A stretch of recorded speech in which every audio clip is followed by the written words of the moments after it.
Hey family, what's today? Monday. Happy Monday. Let's share, let's share, let's share, let's share. Let me tell my Vibe crew that we are live tonight. I pray all is well. I'm gonna give everybody a few minutes to come on tonight.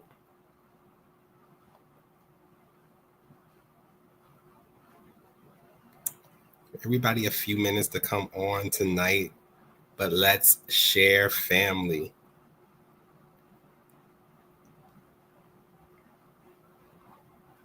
I pray everyone is having an amazing Monday. My Monday has been great, so I pray that you're having a great Monday as well.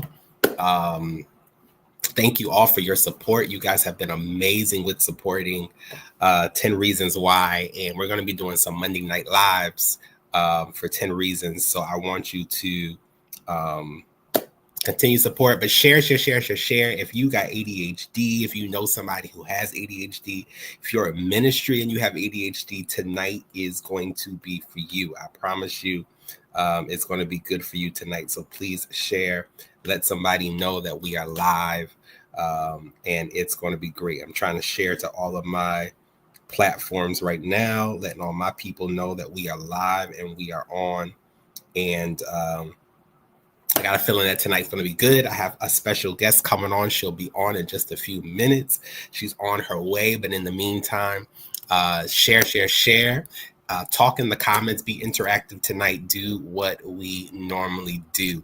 Of course, I have to pray. Father, we thank you for another chance to gather. Father, we thank you for the information that will be shared on tonight. Father, bless it. Help us. Give somebody an answer and let somebody be set free, healed, and delivered from the information that we share on tonight. As many people know, when Oneka gets on, she's going to give us some more information. But I've probably for the last 4 or 5 years have really took me having ADHD very, very serious, as I'm a pastor, I'm a senior leader at my job, all of that kind of stuff I've taken very, very serious. So I thought that I want to help other people. I don't want to be the only one getting all this help. I want to help others. I want others to be helped by getting this information to you and sharing it to you. So there are different things that I received. Like I put some guides out. I did a whole lot of stuff that we're going to talk about on tonight. All right. But there's a balance to it. And that's what I want to share. I want to talk about that balance. There's a balance. And the first thing is I had to recognize that I had an issue, that I have a problem. I had a problem with staying focused. And I contributed to so many different things. And you know how we are in church. Everything is spiritual, right? So I'm rebuking the devil because I can't stay focused and not realizing that I just had a problem that was a very easy solved. And I didn't have to go on a 21-day fast. I didn't have to do a whole lot of stuff that most people try to do. All I had to do was just get the help that I needed. So I got different coping mechanisms and different things to help me focus. And now I've been way more productive in pretty much everything that I've done in life because I got the help that I needed. And that is one of the things is get your pride out of the way, get your ego out of the way. And this is not just for people who are dealing with ADHD or anything like that. If you have areas in your life that you need help, don't be selfish. Get the help that you need, whether that's with your physical body. You know you got problems with diabetes. You know you got problems with high blood pressure. Get the help that you need. There's nothing wrong with getting help. And I think sometimes in ministry, especially those that are in ministry, we often feel like we got to have the answer. We've got to be perfect. We got to have it all together. You do not. You do not. That is why we serve Jesus, right? That is why we have a God. That is why we pray. That is why we fast. That is why we come to church. That is why we're in fellowship and we commune with one another because we have those resources. So I had to learn, just giving you my personal testimony, that I'm not Superman. I can't do it all, because one of the things that I would do is I would overcommit. And overcommitting, that thing will mess you up. I know I can't be the only one that overcommits. I would overcommit all the time. Tell people I can do this and no, I can't do it. I don't have the time to do it. Yes, Pastor Laddie. I pray that you're doing well. Yes, get the help that you need. Is nothing wrong with that. And I was overcommitting, but underproducing, because I'm telling 15 people I can do something and knowing I only have the capacity to help 4 people. But I'm telling 15 people I can help them. So I got 11 people angry at me because I'm not able to produce it. And then I got 4 people happy. And I got 2 different people giving me 2 different experiences, when all the time I'm overcommitting because I'm so busy with life. I got so much going on that I end up overcommitting, and I end up doing too much, and I end up doing all of that. You ain't got to do none of that. You do not have to do that. So I had to have resources. I started talking to people. I'll be honest with y'all. Sometimes I have to take Adderall. Nothing wrong with it, right? I was totally against it, and my doctor talked me into it, and I took it, and it's helped me focus, and it's helped me be more productive at work. I'm one of those people that would start a project, and I could see a bird flying outside of the window. No problem, Oneka, no problem. I would see a bird flying outside of a window, and the next thing I know, I'm on Google looking up reasons and ways about the bird. I'm looking up facts about the bird. I'm looking up how to cope with this and the next thing I know, I done forgot the project that I was working on. I can't be the only one that's done stuff like that. Or you start on one conversation and you drift off into another conversation and you don't even know what's going on. Those are signs that the signs that you're experiencing, it's okay. It's okay. But there are ways that you can stay focused. There's ways that you can work with people to help you stay focused. That's one of the things that me and Oneka are going to talk about tonight, is making sure you have the right team in place to keep you focused. So at work and ministry, I have different people that help me stay focused. I'm very gifted. I'm very creative.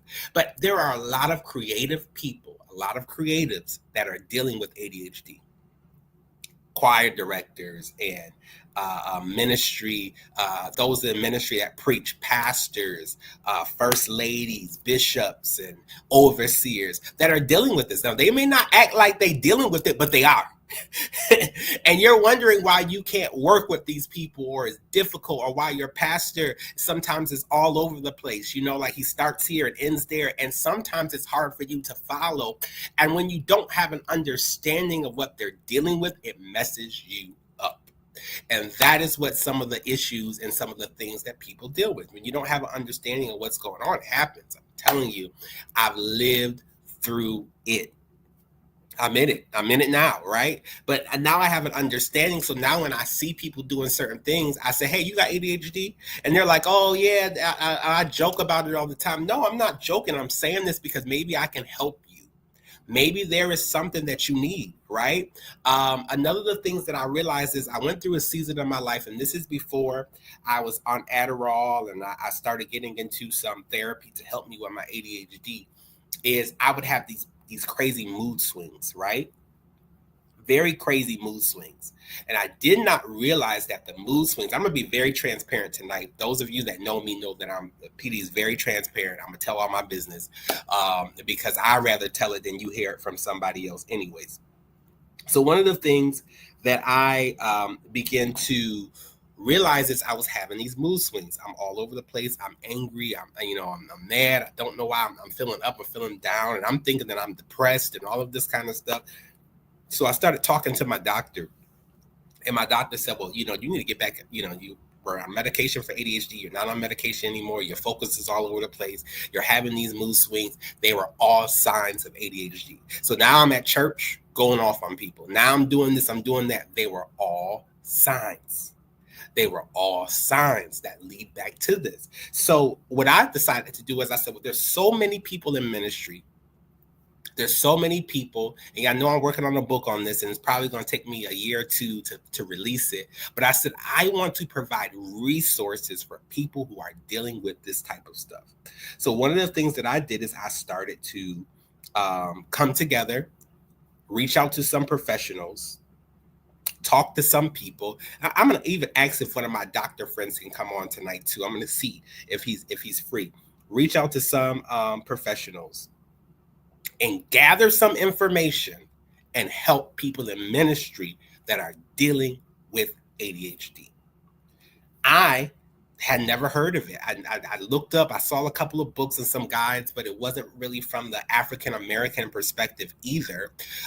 Because when I think about ADHD, the first thing I think about is, as a kid, there were kids that they would put that were very hyper, had behavior issues. They would put in some kind of special ed class because they were so bad. That's what we called it, right? And they were diagnosed with ADHD or ADD or whatever they were calling it at the time.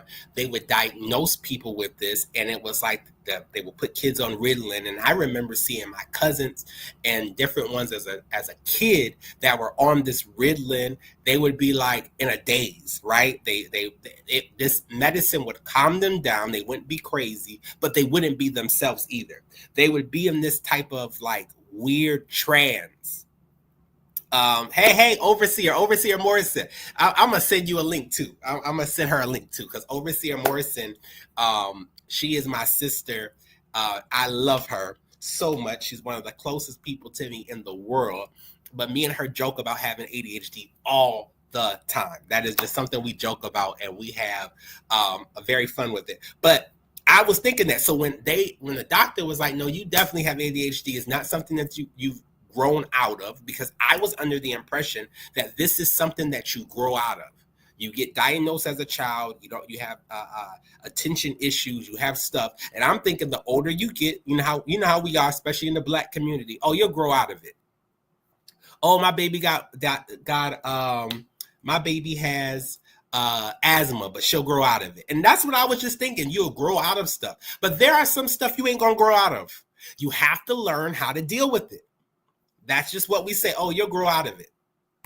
And that's why you need to share this with somebody today, because you got one of your friends that keeps telling you, oh, I'm going to grow out of this. Oh, this is just something I'm going to grow out. No, you're not going to grow out of it. This is something that you're going to be with for life. This is something that's with you. Now, I do believe in the healing power of God. Don't get me wrong. All right. But you have to be practical. I'm not saying I don't believe that the Lord can heal you and take it away and your focus is back and your I'm not saying none of that. Please don't get me wrong on tonight. But there are some things that you've got to learn how to deal with. You got to learn how to deal with it. You got to learn how to reach out to the right professionals. You got to learn how to get the right people in place. You have to learn how. I tell people all the time, I don't believe in no medication. I'm not putting that in my body. The blood of Jesus. And that's why you're dealing with what you're dealing with right now. And that's why you can't focus. And that is why you're having issues in your relationships. And that is why you're having issues on your job. And you keep going from job to job because they keep firing you because you're not productive, because you will not get the right help. You won't get the help. So now you wonder why everybody is like, oh, so-and-so, she always got a new job. Oh, she's always at a new church. Oh, she's always doing something different. Oh, she's always... You're making erratic moves because you can't focus. There's a problem with your attention span, right? And if you don't get the help that you need, you'll never be successful. How many projects have you started and never, you started it, you stop because you get distracted, or you move on to another project? That was me. Talk about it. I would start a book, move on to another project. Start raising money for something, get distracted, move on to another project. Start doing something with my ministry, and we're going good, and we're being very consistent, and then one thing distracts me, and I'll never get back to it. One thing would distract me. I don't care what it could be. It'll just be one little thing. It will come my way, and boom, it's gone. And then 2 or 3 years later, I'm in my phone or I'm looking through notes in my computer or a folder, and I'm like, oh, I remember this project I was working on. Got outlines, got all the stuff here, started raising money, started paying for stuff. How much money have you lost over the years on projects that you started? You started these projects, but one thing distracted. Ebony, that's exactly how it is. You start on these projects. You have Overseer said shiny object syndrome. That is exactly what it is. I'm telling y'all, that is what it is. I've dealt with it. I start doing things, and I don't spend money. I don't put deposits down. I don't pay people to do things for me. And then I get distracted and I don't waste it $2,000. Money I ain't gonna never get back. But I don't waste it money because I'm jumping all over the place. I'm telling you, if you're not careful, you'll end up falling into these traps over and over and over and over again. And then the next thing you know, boom, you all messed up. You are all messed up. You don't know what to do. And if you don't put the resources in place to help you, it's going to be a life of struggle for you. And Bishop Eula Nelson says this. She said, struggle is a choice. A lot of us are struggling by choice. It's not that we don't have the resources out here. It's not that we don't have the right people in place. We choose to struggle because of our egos and different things. I don't want people to judge me. I don't want people to think I don't got it all together. Baby, let me tell you this. Nobody has it all together. Nobody has it all together. Nobody. And if you keep thinking that, some of us really, we need to sit down on a couch. You don't need an altar. You need a couch. And you need somebody to really talk to you, because I believe in the power of prayer and deliverance. I do it myself. I'm a deliverance preacher. I was born and raised. I'm apostolic to the core, right? But some of you need to sit down on a couch. Forget the altar. The altar ain't going nowhere. The altar's going to be, you need to sit on somebody's couch and get some help because you're crazy. And I have to say it that way because you won't help yourself.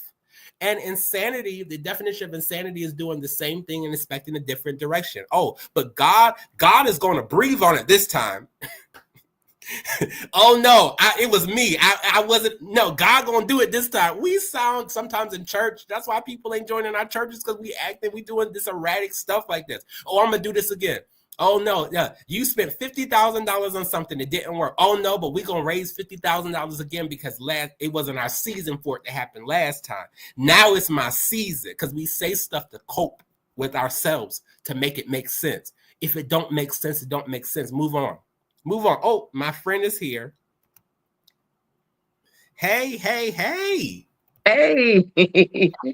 Welcome. Okay, I was just going off. I'm glad you came in at the wrong time because I felt a rant coming. You just delivered me from this rant. I felt a rant coming, but you were listening. That's just how a lot of us are. We do things, we don't get the help that we need. And it's not just with ADHD, it's just period. Those of us across the board of ministry. And one of the things that the Lord, and I'm going to introduce Oneka in a minute, one of the things that the Lord has been dealing with me, and I put a post up for those of you that seen it a couple of days about, is my focus. About how the things that he's given me, I have not been a great steward of it. I'm not talking about money, because that's the first thing we think about when we talk about money is, stewardship is money. But no, a lot of us are not good stewards of our time. A lot of us are not good stewards of the resources that the Lord has given us already. And the Holy Ghost gave me a harsh rebuke and was like, you need to regain your focus. You helping everybody out. You all over the place. You done got on this Adderall and your focus is good. You productive at work. You got all of this kind of stuff, but you still trying to save the world. And the Holy Spirit was like, I died to save the world. You don't got to do that. You don't have to kill yourself to help these people that won't help you. If it was the other way around, you taking on 50 million projects, you loaning this person money, you doing it. But then if it was the shoe was on the other foot, they wouldn't do anything. Oh, I'm busy. I'm sorry, Pastor Darren, I'm busy. My family's on vacation. I got this going on. I can't help you. And that is just how people are. But we will kill ourselves for the same people that will not do it for us. And we've got to stop that. Okay. So my friend, the Lord connected us just about a month ago. My friend, I'm a person who, when I meet somebody, immediately I could tell if our spirits are going to click or this is going to be a fight. And immediately our spirits clicked. And I'm like, oh my God, where's she been all my life? And she serves at the Excelling Church with my brother, Prophet Jarrell Solomon, a great man of God who I've known for many, many, many years, preached for me before. And we've just known each other. Every time I see him, it's just like family reunion. So I knew she was good people based off where she came from.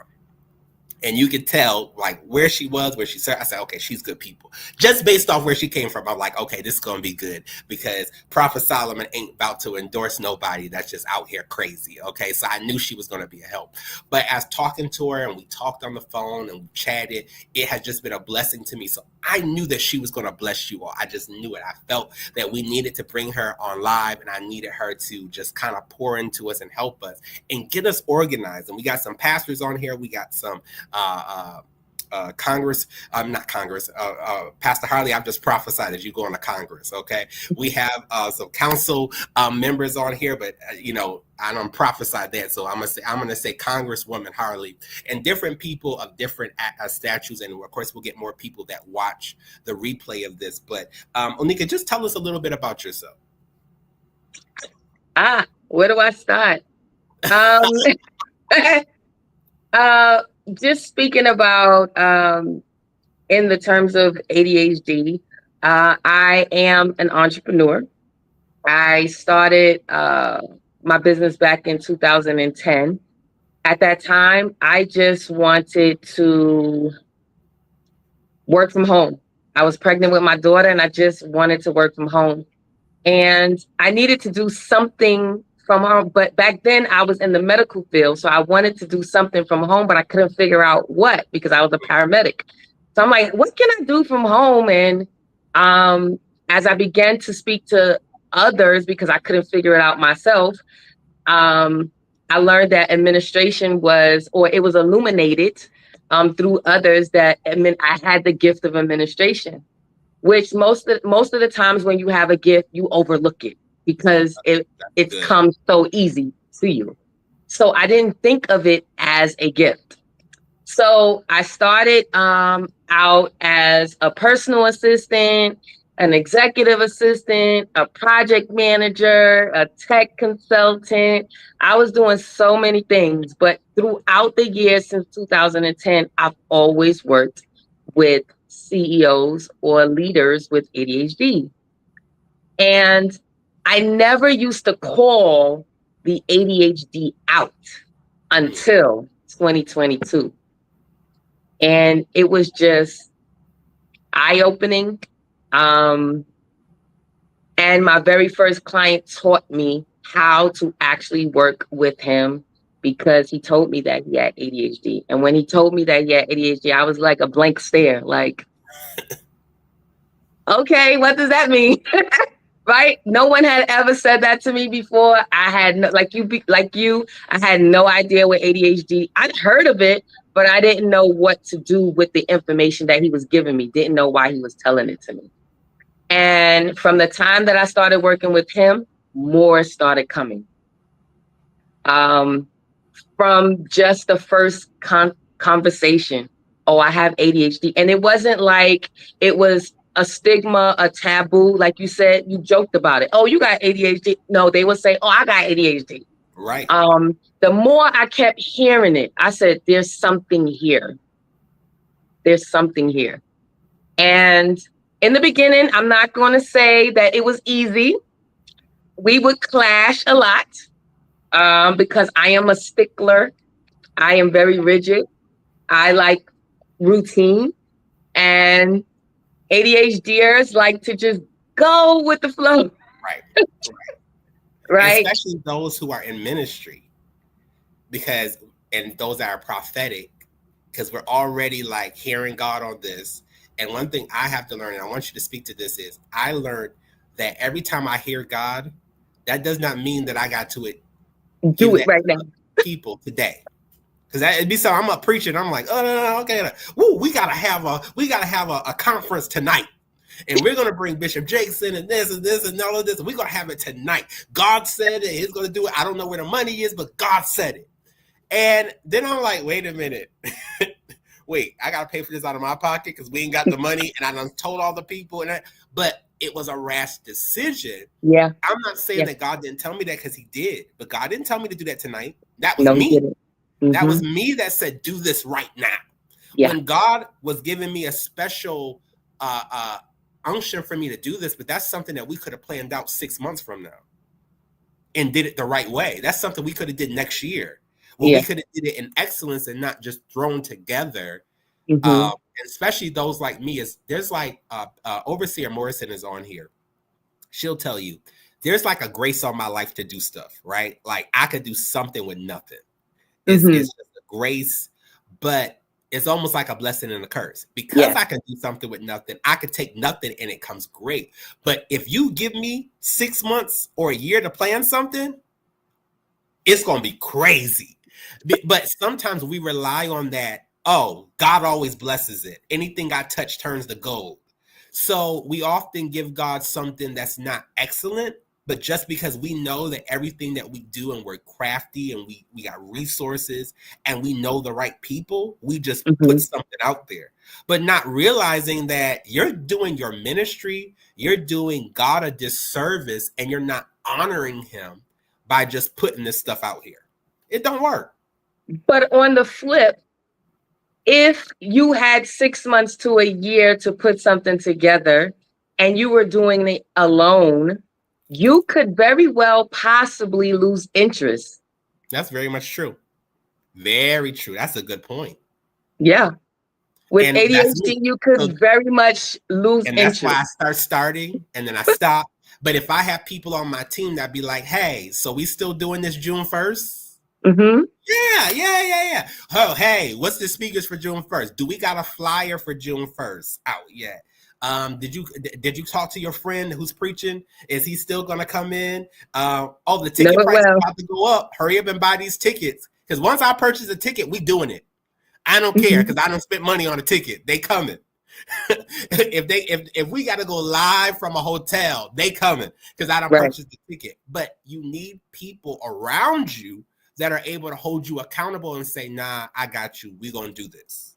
Yeah, that's the key.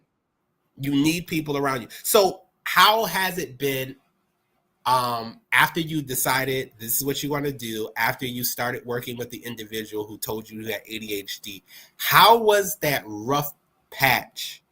Oh, it was rough. Talk to us about that rough patch. Like, how was that trying to cope and learn, but still, do what you got to do your job? Like I said, it was very rough. We would butt heads a lot. But that was before he said, okay, let me show you, right? Before that, it was just, no, don't do it this way. Don't do it. I don't like it like this. I don't, and it wasn't until he said, okay, he took me by the hand and he showed me. And because of my paramedic background, I am an observer by nature, right? And so I began to observe some of his habits. And with those habits that I was observing, I would begin to create strategies or templates or things that he can use in order to assist him in the way his brain worked. And then I saw the next client and they mimicked the same thing. So then now you saw a trend. So now you're like, okay, there's a trend here. Got you. Yes. And then as I began to see it more, little things were added, but it was very consistent. And then it was like, okay, I've seen you before, right?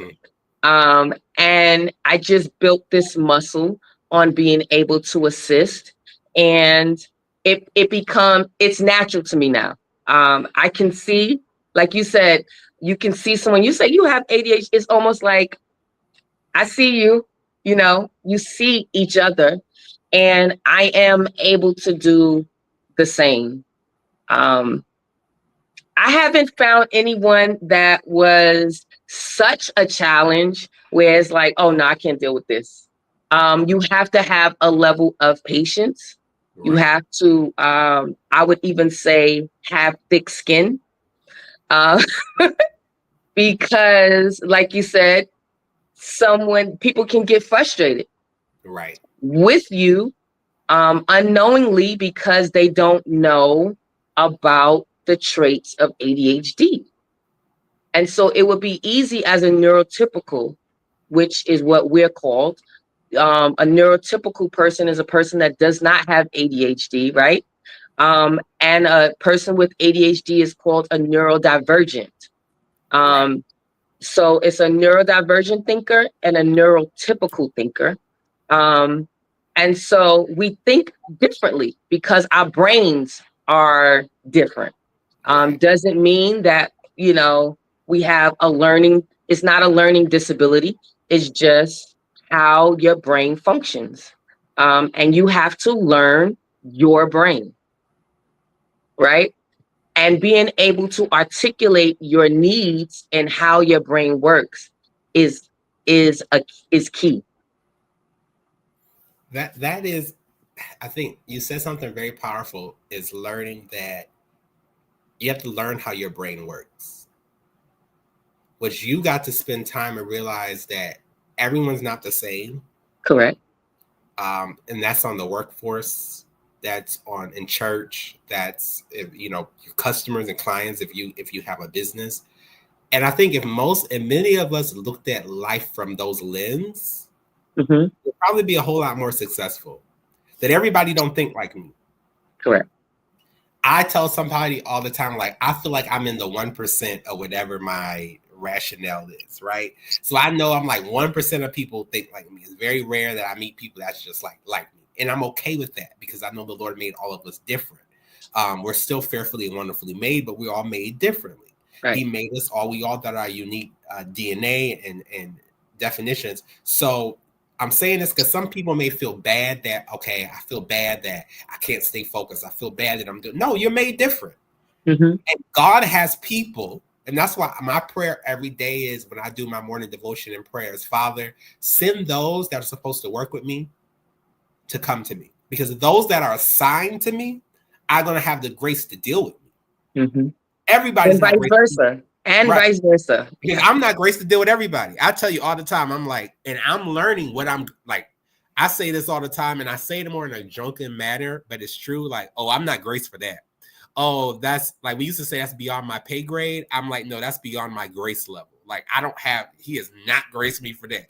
So I'm learning to work within, stay in my lane, stay within what he graced me. But I'm praying that the Lord sends me individuals also that are graced to handle me. Because I know Darren Mathis is a lot to handle. I'm a lot, because I'm a lot for myself. Sometimes I exhaust myself. I'm like, whew, you doing a lot, buddy. So but the people that God has sent my way all have been able to handle me because Amen. God has graced them for me. That's good. So although I'm like, am I doing too much? You're like, no, you're good. I know how to do it. Because some people have a tolerance for it. They can handle a lot. Even though I'm a lot, they can handle it. And sometimes I'm like, okay, I'll just do it myself. And this is what I want you to speak to. Because one of the things that I had to overcome was the thing is I'm going to do it myself. Because if I let them do it, they're not going to do it right. Have you seen that trend? Because that's how it, like, I'm just going to do it myself. Like, I got it. You can't, and it could be like even in a service. You can't preach, run the service, usher, greet, direct the choir, play the organ, play the drums, do the sound. You can't do it all. You're going to run yourself crazy. And then you're going to be sick for 2 weeks because you done did everything. You outside. You're supposed to be preaching. You outside holding babies. And I would do all of that. But I have to tell you, that is not an ADHD thing. What is that? That is just being human. I have the same thing as well. Like, okay, nobody's going to do it the way I'm going to do it, so I'll do it myself. That's just being sometimes a perfectionist. I don't believe that trait in particular that you are speaking of is an ADHD thing. A lot of people do things a certain way and want it done that way. And if it's not done that way, I'll do it myself. So I don't really believe that trait in particular is an ADHD thing. I feel like for me, I got that from my grandmother. Because my grandmother was the type of person, like, she'll eat people's food and be like, oh, I could have made this so much better. Oh, I don't know why I just didn't make this myself. Oh, I don't know why I did. And I felt like growing up, I started being like that. Like, I could have just did this myself. Or one of the things that I deal with too is I'm sitting in a church service and someone's doing something and I'm like, I should have just did that because I would have did that a whole lot better because this is a mess. And then almost at one point, I would feel guilty that I didn't do it. And then I'm like, I don't even go to this church. What am I sitting here like? I don't met these people. I'm a guest. What am I doing? And I laugh about it now, but I'm like, Darren, you was doing some crazy stuff. And I would then come into overcommitting myself because I'm like, oh, I can help them out. And knowing I overwhelmed. don't have the capacity for it. Knowing I can't do it. I'm in school. I'm doing this. I'm doing it. I'm already stretched. Like I'm already stretched as it is, but because I have that guilt now, it's like, oh, I can help them. And then I'm stressed out, I'm overwhelmed. And then I'll start a project for them and I can't even finish it because I done got distracted and saw a bird. And now I'm on Google and I'm supposed to be helping these people with a project that they're paying me for. And I'm sitting here at the national forest looking up birds. And that is what I was dealing with. Like, what are you doing? I'm booking a flight to go to a safari. Now that's ADHD, okay? That is ADHD. I don't book the flight. Now I'm doing a whole safari trip. Yes, that is ADHD. I'm sitting here doing all this kind of stuff. And I'm like, it's 3 a.m. And I'm sitting there looking up. You're supposed to be doing your paper. Now that is ADHD. But how do you redirect people that you dealt with that have that going on? Like, how do you redirect them? Okay, so a lot of times when you spoke in the beginning about God can give you an idea and it doesn't necessarily mean that it's something that needs to be done at this moment. So a lot of times you will have all of these ideas, jot them down. When you have your meeting with your assistant, your staff, your team, whomever, there is a mechanism or like a system where we can go through all of your ideas and see what is the most important thing to get done. And we go and we filter it through that, right? So just having the right team, a filter system to go through to see what needs to be done first, second, third, or fourth, because that is also an ADHD trait as well, being able to prioritize things. And so when you have 1,000 ideas, you think you're supposed to be doing all of them, not so. It is just, you just need a filter system to be able to allow you to say what is going to go first, what is priority, and work your way down. So and I think having the team in place to hold you committed to that, because what I would do is I would prioritize stuff, but then I would never go back to, let's say I got 5 things on my list. I prioritize that something is going to be number 1. So I'll do number 1, I'll finish it. It may take, and then I'm like, oh, I'm so successful. And I never get to 2, 3, 4, 5. Well, I know one of the things that I'm able to do, and I guess that's another gift, is helping you to see the end, right? So having the end in mind. What are you trying to accomplish? So as you stated in the beginning, I work with Prophet Jarrell K. Solomon. And he is very much a creative. He comes up with ideas all of the time, right? But what I do is I jot them down. And as I'm jotting them down, where are the ideas that are intersecting or connect, right? And perhaps we could connect 1 or 2 ideas together. Right? And be able to accomplish them. But it's not until we're able, again, I'm a visual learner. That's knowing my brain as well. Being able to connect those things and let's tackle them that way. So it's like making suggestions. You can't tell them what to do, but, making suggestions. Maybe if we started here, then we can work our way here and you'll still accomplish, what it is that you set out to do. He has ideas all the time. We can have a meeting today and tomorrow he'll say, God told me to do this. And the whole thing is changed. Yeah, everything's different. Everything. I mean, and from somebody on the flip side of it, like I do that, but then also I serve organizations different things, they do that to me too. So on Mm-hmm. the flip end of it, I understood when I got into position, I'm like, man, I be doing this to my church. So now I know how it feels. And the thing that will frustrate me with this is, let's say the pastor gets up or the bishop gets up and says, oh, we're going to do this, which is totally different than what we planned in these meetings for the last couple of months. Mm-hmm. The saints love it. They go wild. Oh, my pastor, my bishop is great. But from a logistics side of it, you're like, oh my, Lord, how we about to do this? And they shouting, they dancing, they speaking in tongues. They going they going off because they like, oh, this is about to be dope. But then in your head, you're like, well, how are we about to do this? Because I know it's about to fall on me to make this happen. So now I got to pivot. Yeah. So how important is it for those who are serving those who have ADHD to learn how to pivot and take your personal feelings? Because I know a lot of my friends, they quit. They were like, I can't do this no more. It's too much. I'm quitting.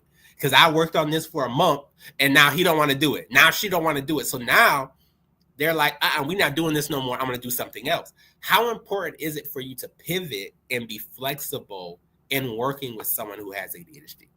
And that was the key word right there. You said it already, being flexible. Mm-hmm. You have to have a level of flexibility, knowing that ideas are going to change. There is a possibility that what you discussed, there is going to be some level of change coming, and to anticipate that, right? So I can do a whole outline. As long as I have my outline, if he goes off script, I know how to get back onto, on script. It's just having a level of, again, flexibility and having, again, thick skin. This is not something personal towards you.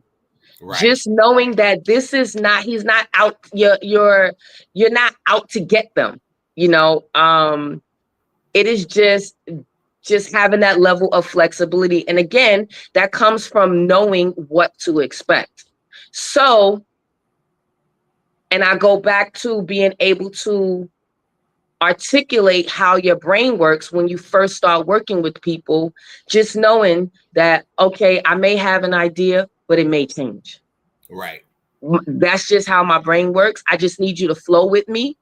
And some people will fizzle their own selves out. But they also, like you said, have to have a grace to work with you. That's why I said it's vice versa. It's not only that you have a grace to work with them, they have to have a grace to work with you as well. Absolutely. Yeah. And I'm almost at my time because I know I don't like being on live long. I don't believe in it. Yeah, I know I preach against it. So I got to hold myself accountable to what I preach to others. All right. I don't want to be a hypocrite out here. But one of the things that people used to tell me all the time is that I'm too productive to have ADHD. I've heard that. You wouldn't be surprised how many people have told me that, to the point where I started believing it. So at one point in my college days, I had got put on Adderall, very low dosage, but I was put on it and it helped me out. When people started telling me that I'm too productive to have it, I took myself off of it. And I'm like, that's the devil. I am too productive, because that's what people were telling me. I'm too productive to have ADHD. I'm this, that's the devil. I ain't got that. I'm not speaking. That's like the language that I was using because I believe what people were saying. And I started thinking about, oh yeah, I did accomplish this. Oh yeah, I did do this. Oh no, maybe I'm not as bad as I think I am. Maybe it's something mentally is what I started telling myself. But that wasn't the case. But that is what I was telling myself, because I was listening to what people were telling me all the time. So then I'm a rocker. I will sit and rock back and forth. Me too. It's on me. I'm a rocker. I will shake my legs. Okay. I can be in a service and I'm very distracted very easily. It's hard for me to sit in one place for a very, very long period of time. Like I'll have to have a bathroom break sometimes just to get up and walk, especially during a long message. You're going to preach for 2 hours. I'm going to have to take a break about 30, 45 minutes in between. Okay. For a period of time, I used to serve at a church in New York City, and we would have kind of long services every Sunday. And halfway through the service, I would leave and go to the store and come back. And they'd be like, where you went? And it got to the point where people in the church knew I did this.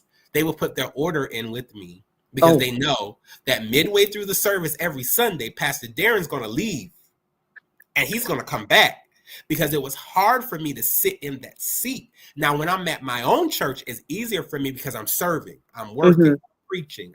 So, I'm doing a lot, so I don't have that same issues. But when I'm at other people's churches and I'm not doing the same, it was hard for me to sit in my seat for 2 hours and just go through a service. Yeah. And that's probably why, like, I'm a dancer and I dance the way I do and I praise God, very into the service, because, like, I got to get this out of me.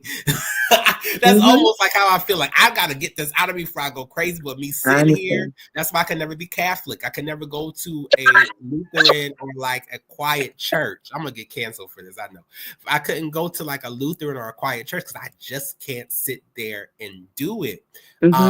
What advice would you give people that are dealing with something like that, like what I had to deal with? I got the help and now I'm doing much better. I ain't doing all of it. I'm not shaking as much as I used to do, but that's because I got the proper help that I needed. And it has helped regulated a lot of those issues that I was dealing with. Awareness is key, but for someone to say that you are too productive to have ADHD, you're high functioning. Right. So when you're high functioning, you're able to accomplish a lot of things, but you're also functioning within your interests, right? These are things that you're interested in. So you're able to, what we call, hyper focus and get things done because your interest level is high. Once your interest goes down, it's over. Exactly. You won't be they won't think you're that productive anymore because your interest is just not there. So, and this is the same exact thing I've done many, many times. And I'm just like, it's not the same. And that is why even in relationships, people get bored sometimes in relationships, because at one point, like, especially when it's new, you all in on it. Like, oh yeah, this is my boo. This is my best friend. You're all in on it. And then as some time goes along and you lose that, attention that you had to it, or other things come along, you're not able. And this is what the problem that I had. And my therapist told me this, that like, you can't have no successful relationships because you get bored. And then you trying to find a problem because you're trying to get out of it now. And she was like, you're bored. She was like, that's just what it is. You don't have that same attention to the detail that you had. So now you are being a disservice to those that you're in relation with because you've gotten bored with it. And then I was just like, she really called me out. Like, she really, really got me. But she was right, because I started to do a flashback and kind of think on all the things that I've been through. And I'm like, it was my fault. We broke up because of me. Or there are certain friendships that I had that, I gave a level of time or attention to all the time. And then boom, I just go ghost for 2 or 3 weeks at a time. Because I'm working on other stuff. I don't have the attention that I had. And I'm okay with that. You can ghost me and come back, pop up, and then I'm busy. So I get it. But everyone's not like that. Everyone can't handle you going ghost for 3 weeks and not talking to them at all, and then just popping up like nothing happened. Like, hey, what's up? Oh, I saw on Facebook that you did this, that you did. Like, it's like, now me and my best friend are like that. My best friend is a senator in Mississippi. He's in ministry. He owns his own law firm. He's busy. He's always around the country doing different things. He's very busy. Cool.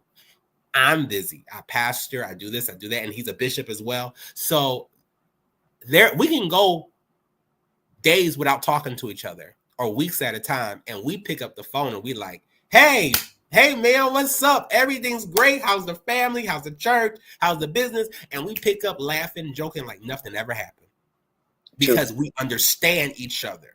But there are some people who can't understand that. So my therapist had to walk me through that and was like, you are being a disservice to those in your sphere of relationship, whether it's Mm-hmm. romantic, whether it's friendship, whether it's family, you're having issues in those relationships because you're getting bored with it, or Right. you're going on to other things and not explaining or communicating effectively what you have going on. So now I had to say, hey, y'all, I know you're getting close to me. Okay. But I'm going to warn you that this is how I am. Yeah. And if I'm like this, don't feel any type of way, but reach out and say, hey, I know you got a lot going on, just checking on you. That pulls me back in. And I have a great group of friends that do that for me. That be like, okay, Darren is out preaching to the nations. He's out writing 4,000 books. He's running hotels. He's traveling, always in an airport, ripping and running all around the country. I get it. But he's good. And my relationships are stronger now because I've been honest in my communication and saying, this is what I'm dealing with. And it has strengthened my relationships. Like, I almost can't believe it. And people are like, oh, yeah, I'm the same way. Now people are like, oh, I'm the same way, too. So now I'm developing stronger relationships, and I can handle stuff now in a relationship I couldn't handle 10 years ago. Well, being able to do that also lessens the stigma that most people have about having ADHD. Again, if you make light of it and it's not so taboo to talk about it, then it wouldn't be so strenuous or, to even talk about it. Being able to articulate your needs and how your brain works, or it's not just about, oh, this is how I am, deal with it. It's not that. You can't come exactly that way, right? It's being able to articulate your needs or articulate how your brain works and allowing people to digest it. Right? Awareness is key.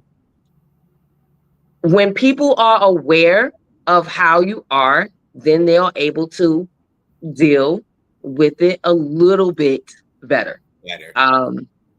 And so when you going back to you running out of church and having to go to the store and having 50,000 bathroom breaks because the service is too long, that happens at work too. Right.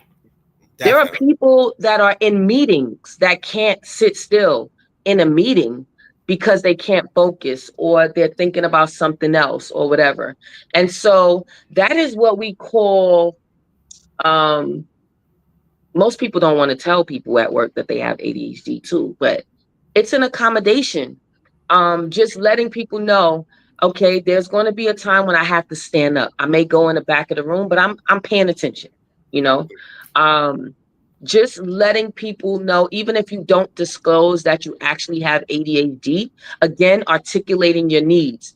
I'm a little, I need to focus a little bit more. So I'm just going to stand in the back and stand up.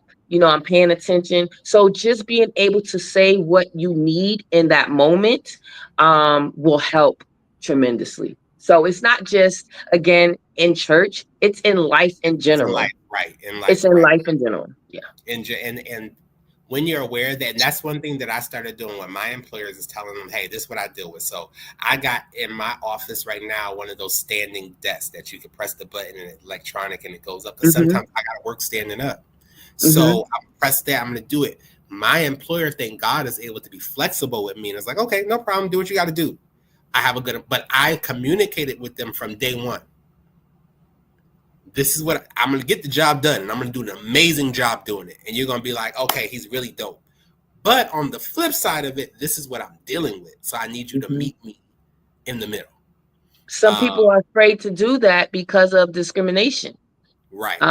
Either they may not get the job or they may be mistreated, discriminated against, or again, that stigma that comes attached to saying that you have ADHD. So some people are afraid to do that. So you're blessed to have an employer that would basically accommodate. Thank the Lord. It ain't always been like that, but thank the Lord that this is what has happened. Because like I said, it ain't always what Rashawn Mitchell said, it won't always be like this. It wasn't Right. always like this. But the Lord has, but I also feel like too, especially people who are in lower level or entry level positions in their companies, sometimes feel a little bit more judged, where people that are in higher level positions or senior, like me at this point in my career, I'm in a senior leadership position. So there's a less of a stigma for people who are in senior level than lower level. Mm-hmm. And like, for instance, I worked at Gucci for several years. And I remember having a conversation with somebody at Gucci, and I was telling them, like I was on Adderall, and they were trying to have me sell them my Adderall so they could sniff it. Oh no. And I'm like, no. They're like, oh, I'll buy it from you. All this, yeah. I'm like, we ain't the same. So I understand that you don't want to tell people too much because of the stigma from it. Mm-hmm. And I tell them like, no, I don't do that. Like, I had to make that, assumption there. And this was somebody in a senior level position that I reported to, that I was telling, this is what I deal with, this is what I got going on. So I had to be like, okay then. So I had to come through and be like, okay, I need to share what I'm dealing with, but I need to maybe not share all the details, because everyone can't handle all of what I'm dealing with. That's true. And I had to kind of learn that the hard way through trial and error, that I'm going to share enough to say, hey, this is what I'm dealing with, but I ain't telling you the medication I'm on. I'm not telling you all this. That's just stuff I don't have to, put out there. But I felt like, because I didn't want to be judged, or I didn't want them to think that I was taking advantage of the system, because I'm also a Black man and a predominantly Caucasian workforce at that time at Gucci. So I'm like, I don't want them to think that I'm not living up to my end of the bargain, or I can't do it. So let me just put it all out there. And then eventually another mentor who was a person of color was like, you share too much. Just share just enough, be accountable, but you ain't got to tell your whole life story, and you oversharing, and you don't got to do all of that. I had to learn that the hard way. And then I'm like, okay, yeah, maybe I don't need to do all of that. Do you feel like people overshare sometimes? They have the desire to overshare their information. There is some. It's a two-sided situation with some ADHDers. Some will tell everything. They can't stop talking. They want to tell you every single thing that's going on with them in their life, at home, everything. And then there are some that will not say anything because, again, of the stigma. So it depends on the individual. Some will disclose too much and some won't say anything. You've just preached up in here tonight. You have preached up in here. All right. You have preached. I got to send a seed. I got to send my speaker's offering, because you have really helped us. You've given us some great information, really great information. How can people reach out to you for more information? They need some help. They need some guidance. How can they reach out to you? On all social media platforms, it is my name, at Oneka Bady, whether that's TikTok, Instagram. On Facebook, it is ADHD in Workplace, not in the workplace, but ADHD in Workplace. LinkedIn is Oneka Bady as well. So everywhere is at Oneka Bady. You can also email me, info@onekabady.com. She made it so easy for all of us. Okay. Everything is easy here. Oneka Bady across the board. And very I can do 1,000 things, but Oneka Bady will never change. That's not going to change. Right. That's everything's going to be the same. Right. So I thank you so much for your time tonight. We're right at 9 o'clock. Do we have any questions on there? I can't even see the comments or anything. I can't see. I don't see any. I see a lot of comments, but I don't see no questions. Any questions before we get off of here? Anybody got any questions they want to ask before we get on? I don't see any. But people have been chiming in. I can't see anything. and agreeing to everything that you've been saying tonight. They've definitely been doing that. You got a lot of people that are like, yeah, this is it. This is Okay. good. That's what I'm seeing. This is good. People are agreeing, people understanding what we're talking about, going through the same or similar things. So I think we hit the nail tonight on what a lot of people are dealing with. And then also, if you have any questions or anything that comes up, you're feel free to reach out to her email, reach out to me. You know how to find me at any time. You can inbox me, you can do whatever.